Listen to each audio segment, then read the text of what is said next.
Welcome to the Salmon Runs YouTube. Enjoy the video. You start by isolating the area and keeping your original intact. Open the RAW or highest resolution image, then duplicate the background layer immediately so you can revert. Once done, make a visible merged layer with stamp visible.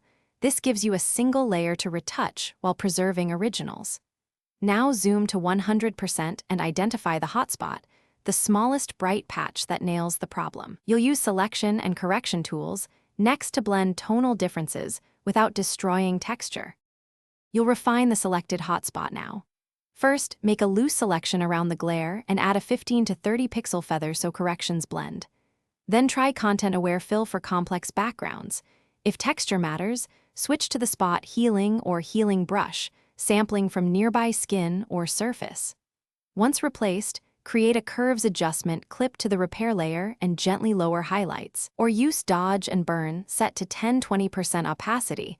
To rebuild natural shading, you finish by making the correction seamless.